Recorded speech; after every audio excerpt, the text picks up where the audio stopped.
Bonjour.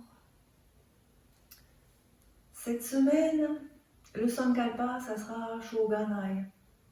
Alors c'est un concept japonais qui nous dit que nous devons parfois accepter les choses telles qu'elles sont.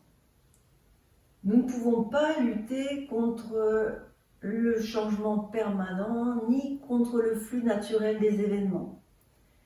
Et donc tout ce qui est indépendant de notre volonté, comme le temps, les saisons, eh bien, acceptons ces changements, même si ça ne nous convient pas réellement. Le fait de l'accepter, ça va permettre, c'est un des moyens de vivre plus confortablement. Voilà.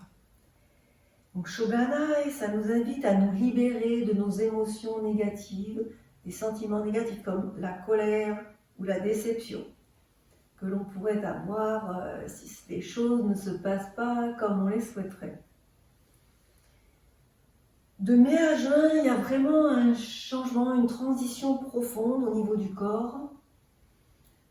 Et même si la plupart des gens le passent comme une évidence, ou du moins ne relient pas leur malaise ou leur mal-être à cette transition, il y a vraiment comme un décalage horaire dans le corps.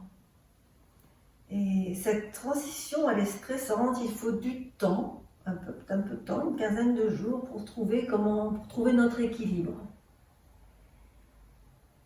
Alors si vous êtes trop occupé ou si vous empilez trop les choses, qu'elles soient matérielles ou non, cet empilement de choses va créer comme une lourdeur, une sensation de lourdeur dans votre corps, notamment dans les membres inférieurs, et des stagnations dans le bassin, petit bassin fessier.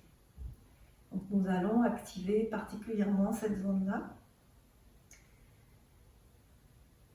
La recommandation aussi, c'est d'aller respirer le parfum des fleurs de cette saison en particulier, même si ce sont des fleurs quelquefois que vous pensez peu odorantes. Le matin et le soir, elles dégagent une énergie particulière et une légèreté particulière. C'est comme si ces fleurs-là, elles étaient justement là au moment où on a besoin de ça. Donc matin et soir, allez respirer les fleurs et vous passerez cette transition avec beaucoup plus de légèreté et surtout de la légèreté au niveau de la sensation du corps. Merci.